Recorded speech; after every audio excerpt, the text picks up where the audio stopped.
الحمد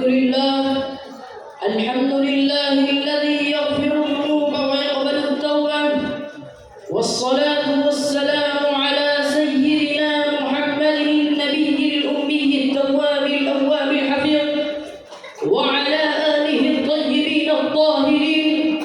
أما بعد، فأعوذ بالله من الشيطان الرجيم. بسم الله الرحمن الرحيم. يا أيها الذين آمنوا توبوا إلى الله توبة نصوحا. وقال في موضع آخر: توبوا إلى الله جميعا أيها المؤمنون لعلكم تفلحون.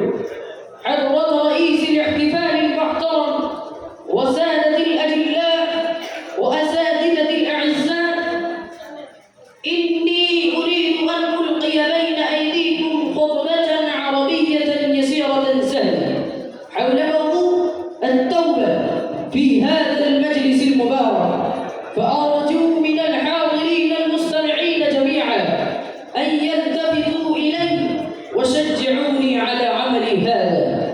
عباد الله، إن الله تعالى خلق الإنسان وخلق الجنة والنار وخلق كل شيء زوجين، فبعث الله هذا الإنسان إلى العالم لأن يمتحن، كما ذكر في التنزيل العزيز: الذي خلق الموت والحياة ليبلوكم أيكم أحسن عملا، وهو العزيز الغفور.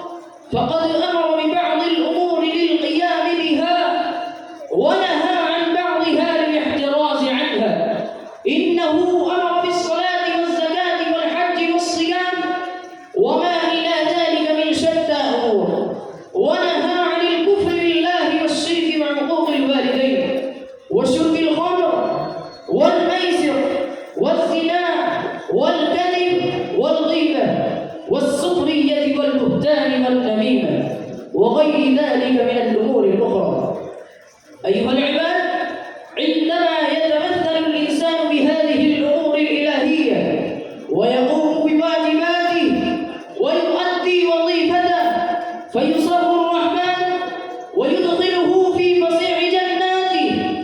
وعندما يعرض الإنسان عن الله تعالى وطاعته وعبادته ويرتكب الذنوب والمعاصي وشرب الخمر والزنا ويغتاب أحدا، فينزل الله تعالى سخطه عليه ويدخله في النار التي تطلع على الأفئدة.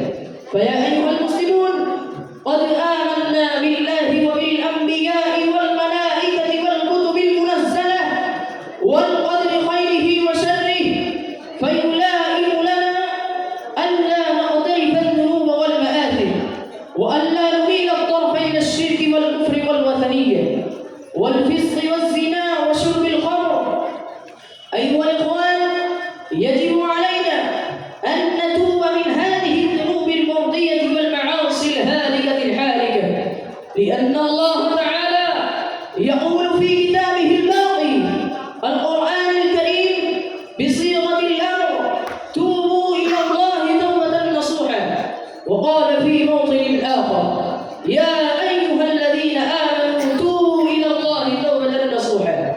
والنبي صلى الله عليه وسلم أيضا يصرح بهذه الحقيقة في حديثه بأنه يقول: يا أيها الناس توبوا إلى الله واستغفروه فإني أتوب إليه في اليوم 100 مرة. ونقل عن أبي هريرة رضي الله تعالى عنه أن النبي صلى الله عليه وسلم قال: والله إني لأستغفرن الله وأتوب إليه اليوم أكثر من 70 مرة.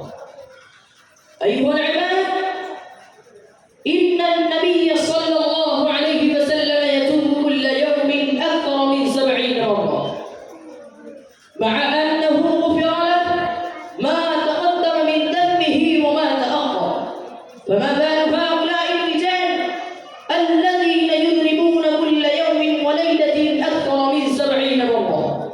إننا نذنب مرات ومرات في يوم واحد، ولكن لا نميل إلى الله. إننا نرتكب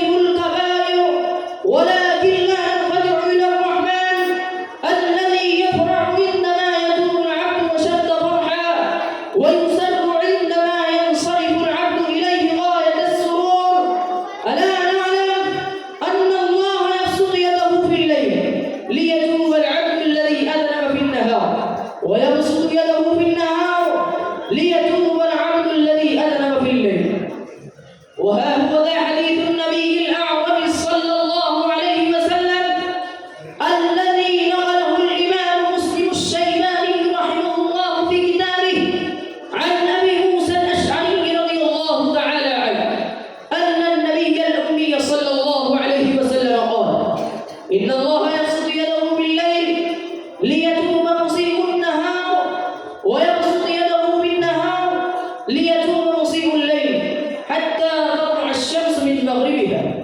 وهذا العمل عمل قبول التوبة يجري ويستمر حتى تطلع الشمس من مغربها، كما أوضح النبي الجليل صلى الله عليه وسلم في حديثه الشريف: هذه من عنايات الرب الكريم ورحمة الرحمن الرحيم الذي يريد بكم اليسر ولا يريد بكم العسر، هو يريد أن يدخل كل من أناب إليه في الجنة والرضوان، ويدخل في جنات عرضها السماوات والأرض. ألا نعلم حديث الرسول الأعظم صلى الله عليه وسلم الذي يوضح فرح الرب الرحيم؟ قال النبي العظيم صلى الله عليه وسلم: الله أشد فرحا بتوبة عبده حين يتوب إليه من أحدكم كان على راحلته بأرض فلات فانفلتت منه عليها طعامه وشرابه، فاضطجع في ظلها وقد أيس من راحلته، فبينما هو كذلك إذ هو بها قائمة عنده، فأخذ بخطامها ثم قال من شدة الفرح: اللهم أنت عبدي وأنا ربك، أخطأ من شدة الفرح. فيا أيها العباد، انظروا في هذا الحديث الشريف والتفتوا إلى فرح الرب الكريم وقت توبة العبد المنيب.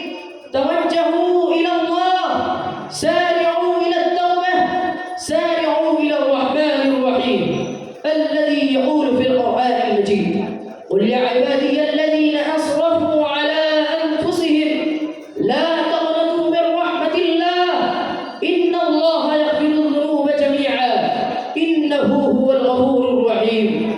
في التوبة نجاح، وفي النجاح رضوان من الله. وبذا أختتم حديثي هذا